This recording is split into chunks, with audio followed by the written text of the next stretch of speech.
My name is Shakira Stuart and I'm another Bajan.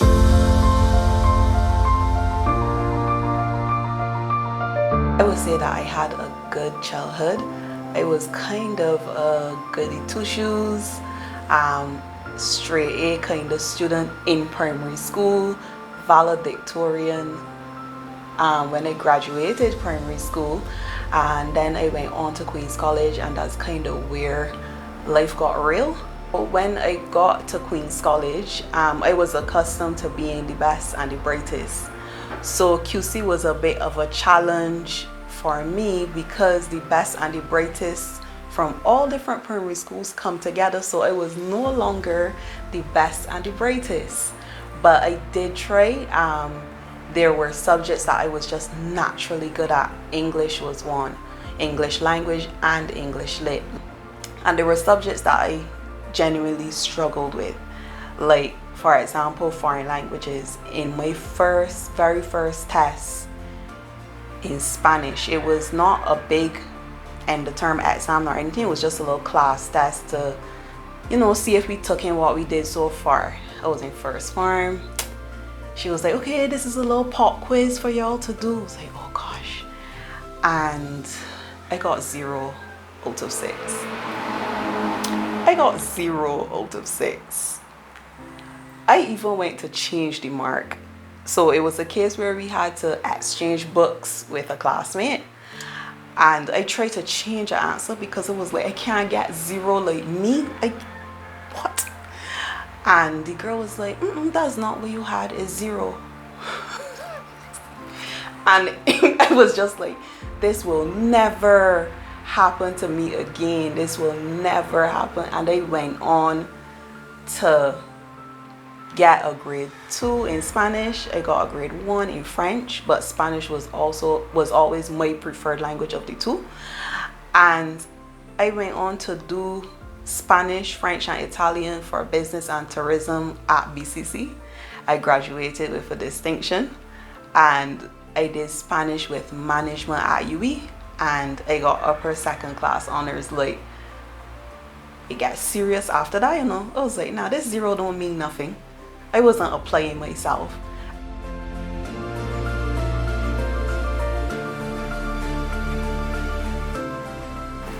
After I graduated UE, I got a job attachment in Colombia.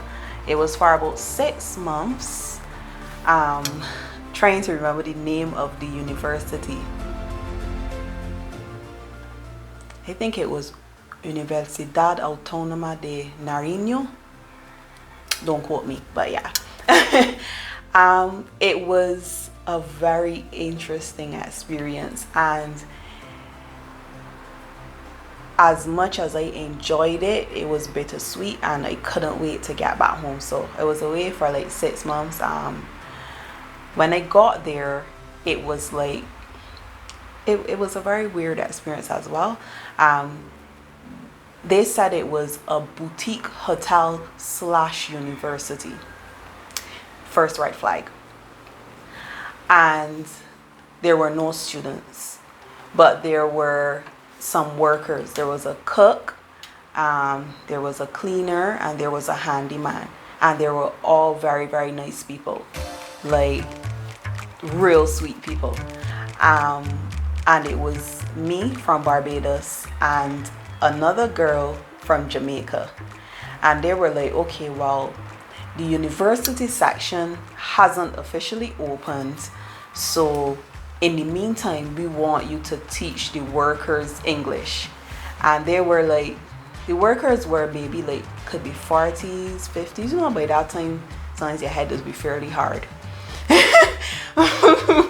When I tell you we had a hard time in class teaching these students English, it was a hard time, but like, it was also like just real heartwarming and real enjoyable and real laid back, and it was nice. And so I remember we were supposed to get a stipend, a monthly stipend. I think it was supposed to be 600 US. Not much, but something. So the first month came, and we were looking for our money. It was time to get paid, and we talked to some other foreign language teachers from the other university campuses, and they were saying, yeah, they got paid and stuff like that. So it was just like, what happening here? So I went to the man that was in charge of that university. I can't call him the dean, I can't call him the principal, I can't call him the anything. Everything was just so laid back, and it was just a hot mess. So I went to the man, and it was like, well, I'm inquiring about our pay. And he was like, well, you don't get paid. I was like, huh? And he said, well, every morning we would come down for breakfast. Mind you, they invited us down for breakfast every morning. So I thought that this was just how it was supposed to be. And he also said that, we went out to dinner with him or whatever. He invited us out to dinner with him on X amount of occasions. And all the time, I just thought that he was a nice, generous person. And from the whole boutique hotel / university idea, I was just like, well, he's just somebody that got money to blow. So this man was like, y'all not getting paid.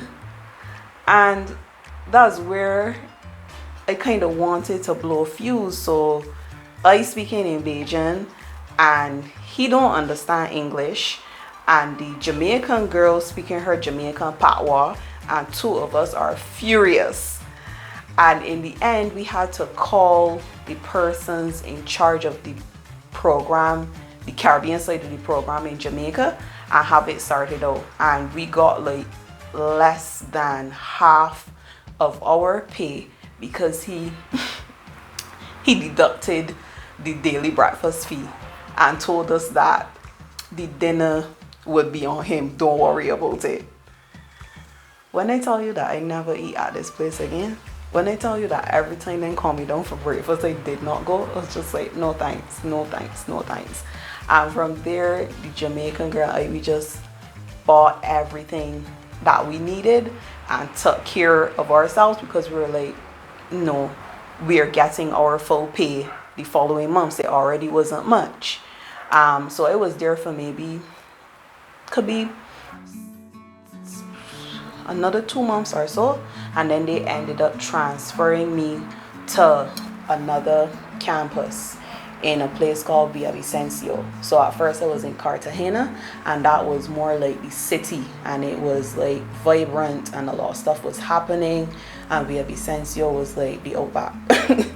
So it was chalk and cheese. And then over there it was like real work now, like working for almost 12 hours a day and stuff like that. Like it went from laid back and breezy to, yeah, you can work for this money.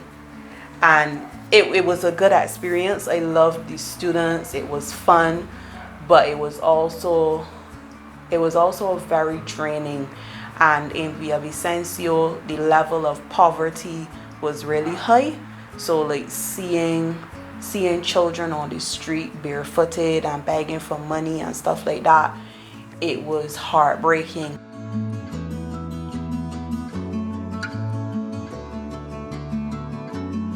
Both of my parents have been in my life.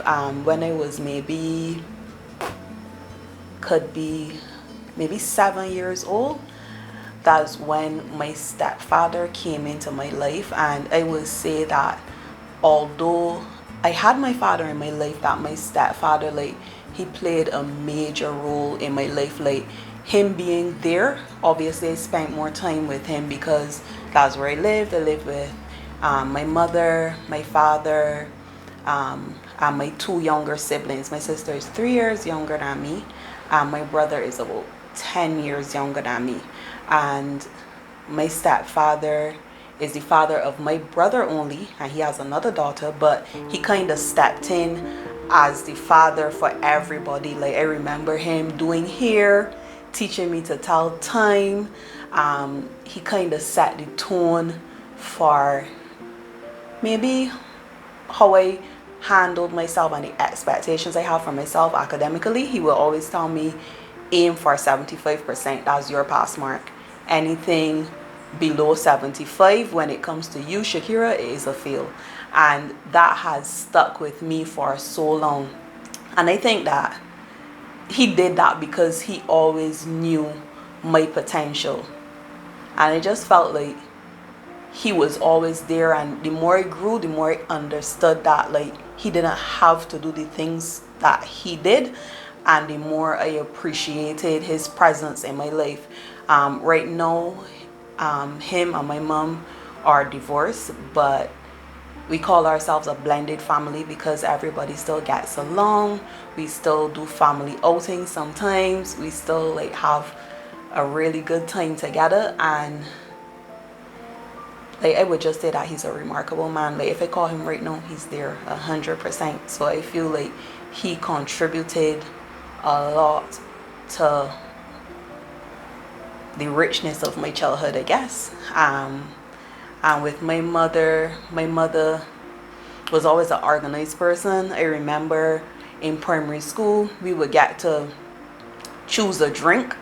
She would bring home the drink on the weekend, and that's the drink that we can carry to school on Monday. Again, the drink wrapped up in the plastic bags and the newspaper to keep it cool when it take down from the freezer. And the rest of the week now, my mom would mix drink and put the drink in those bottles, and you use the bottles throughout the rest of the week. Next week, repeat the process. And I think that I kind of got my organization from my mother, and also my money management skills. Like I remember my mother would give us $1. At this time it was me and my sister, $1 to take to school, and you buy a snacks or whatever.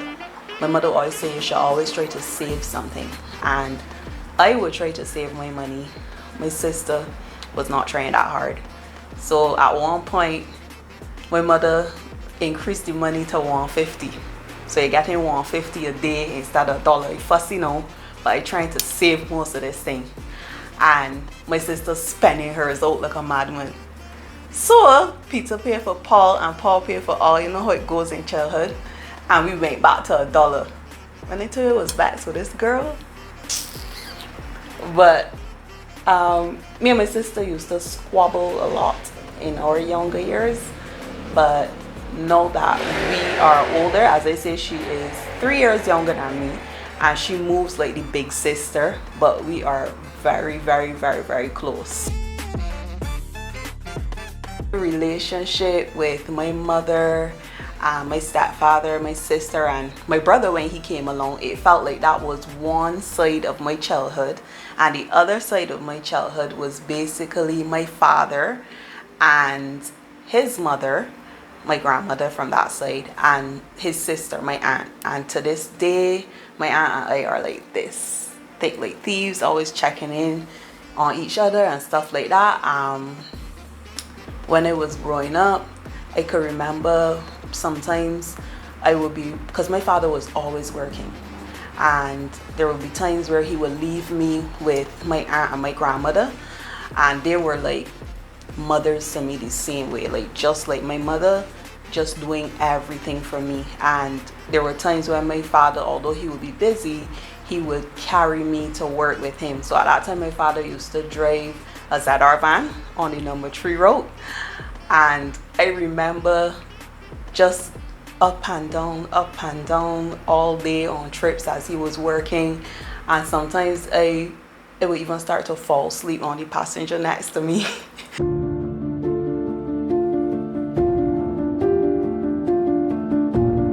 So when I was in maybe 5th form, I met this guy, and we were together off and on from maybe when I was in 5th form until sometime after I finished UE.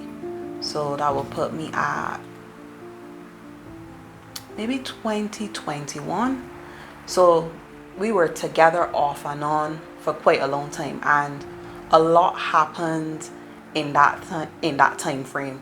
Like I remember, I mean, I have to consider that like we're young, kind of giddy-headed, new to all of this. In tutus, they're claiming that you're in love. Remember, I'm such a lover girl. So I was head over heels for this person. He's honestly a really nice person. Anytime I had any issues and stuff like that, he was there like 24/7, 100%. And there was this time that he said that he did not want to be with me anymore, and it was because he had found somebody else. And so it was very sudden. Like one day we're broken up, and the next day he with this other person, and we kind of went back and forth like that for a while, and I never realized how that relationship truly impacted me. Like, I felt like, yeah, I was sad, and I went through a period of depression and stuff like that because of the first breakup, which happened while I was at BCC. And then after that, like, I kind of got accustomed to the shenanigans, but I never realized how much it impacted me overall, like my self-confidence, my self-worth, how I feel about myself, how I show up in relationships. It took me until maybe age 27 or 28 for it to all come together. But just to fill in some blanks, so when it was maybe 22 or whatever, we broke up for good. And I had other relationships since then, but I realized that I would always put up with certain behavior because I wanted to be wanted. So like I felt like if this person that I want doesn't want me back in this relationship, or they don't feel the same way, then what's really my worth? Like, was my point? And it went as far as me questioning my existence, had many periods of depression, just laying in bed crying all the time, losing a lot of weight, not really eating, not really sleeping, and just trying to put on a brave face every day and go through life. And I would say, like, the more we don't focus on the lesson, the more situations or patterns have to repeat themselves so that the lesson could really be seen. So it's like, all right, this happened twice and you don't realize what's going on yet. Come for round 3. You want round 4, you want round 5, and it will go on and on like that. And I feel like I had maybe 20 rounds. I mean, like, dealing with people that were very emotionally unavailable, dealing with people that were very disrespectful, manipulative, narcissistic. And it is not to place blame on these persons, because this is what I allowed, and this is what they knew that they could get away with me. And maybe in another relationship dynamic or in another situation, they would show up different, and maybe they learned certain lessons by being with me as well. But what I would say that after approximately 20 rounds, I was like, something ain't right. I ain't feel good about myself. Do I even love myself? If I love myself, then why am I putting myself through this all the time? Why would I put another person's needs above mine and feel comfortable with that? Why would I excuse disrespect? Why would I excuse somebody ill-treating me? And at that point, I'm a real dramatic person. So in my mind, I was like, yeah, boy, I's a love addict. I addicted to the high of love, and I addicted to relationships and stuff like that. And I need to get myself right. And it was at that point that I say, you know what? I think that I should go to therapy. At the time I was a young girl, I always chased love. As far as my memory takes me back, love was my only drug. To be cherished, to be adored, to be kissed and hugged. It took me so high, I felt so alive. Hearing those 3 magic words, I take flight. I thought that finding love was a happiness none could come above. So when one love was gone, I just chased another one. Without it, I felt so alone, like a vacant house needs someone to call it a home. It took me years to realize that my love hunt was my self-loathing in disguise. So every love that I acquired, it came with a price. It was never the real deal, more so lust and lies. When I'm ready to face a fear, I face it head on. So I did not go to therapy and play the fool and hold back and not want to open up. I was not there to waste my time nor the therapist's time. Well, she was getting paid regardless, but I really wasn't there to waste my time. So I was just like, this is my problem. This is the situation I'm currently in. At that point in time, I was talking to somebody and it was just like, they're taking advantage of me in a way, and I feel like I can't leave. And there were many times that I sat in a chair opposite my therapist and I cried, and she just handed me some tissue because she was like, it's okay, this is what happens. And in those sessions, she helped me to discover my power, and it helped me to break away from a victim mentality. It helped me to see that I was really allowing my world to revolve around whoever I was with romantically. That's a really bad and dangerous thing to do because, like, simply put, nothing is forever, and when that person goes, then you lose yourself, you lose your identity with their, when they leave as well. Like, then you gotta rebuild everything from scratch. So through therapy, I learned, like, you know, find other things that I'm interested in, find ways to bond with myself, hobbies, what are my goals. And I feel like I always had goals, but I feel like I was not prioritizing them. And when certain things came into perspective, I was just like, you know what, this makes sense. And I even started to go to some meditation classes. I knew that I had serious anxiety, and I know that, like, I was so afraid of losing people and so anxious about it that once I felt someone pulling, I would push and I would push and I would push. And anybody on the end of pulling away could tell you how annoying and, I don't know, how unsettling it is to be pulling away and have somebody pushing and pushing and pushing. And when I really started to study, I was like, that's me. I'm that person, and this is who I really want to be. I want people to be thinking that I value them more than I value myself.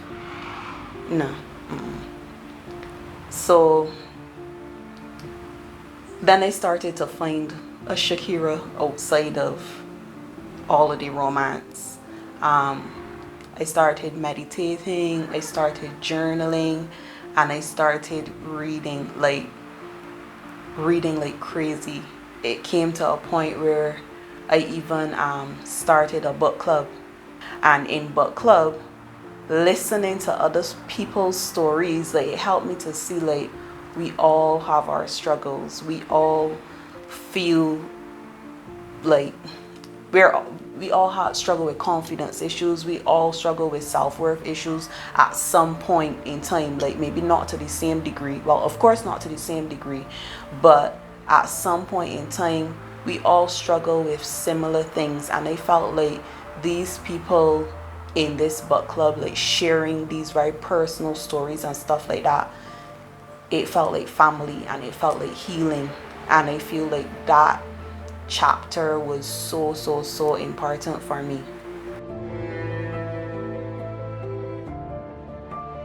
At the beginning of last year, I officially published my first book. It's a self-help book called The 7 Seeds of Self-Transformation, and it comes with a journal. I feel like through my own healing and through my own experiences, I felt like I wanted to help others. Like, that's always my nature. I I just want to see everybody doing well. I want to see everybody learning something. I want to see everybody doing a little better than the day before, just elevating yourself and stuff like that. And I felt like that is where the idea for my book came about. I feel like my transformation hit me so hard and so deeply. I was just like, if I could play a small role in somebody else's transformation, then that would be absolutely beautiful. Just once I know that I helped somebody, it means something to me. Another thing that inspired me to write my book is my uncle's death. When he died, he was about 28, and it was sudden. He died in a motorbike accident, and I feel like in a way my world came crashing down, and how I viewed life and everything started to change. It's like we only have so many days and we don't know how many days. So like you have to make the most of these days. I became more passionate about my goals, more passionate about what it is I wanted to do. And although I had the passion, I still had the fear. And that's where therapy came into play to help me with the fear. And you see, when you decide I'm going to do this and I'm going to do this, although I am fearful, you become such a powerful person. And I've seen it in myself many times since I decided that. Like, I started a business. I was selling bags, and I started another business. I was making and selling jewelry, which I still do now, but on a lower scale. And I got more into writing and blogging, and all of these are things that I would not lie, they were always in the back of my mind, but I was always afraid to take that leap. And having to handle my uncle's death, like I even went to the scene and like seeing him there lifeless and knowing like this person's soul gone, like this is it, from here on is just memories. I feel like that like shook me to my core, and I became a different person. It didn't happen like psh, but it was gradual, and I became a different person.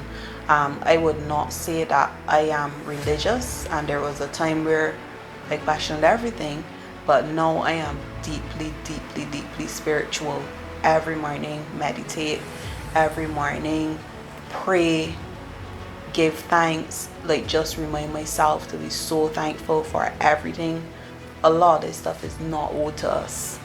And I might kind of sound like a little old girl right now, but that's genuinely how I feel. And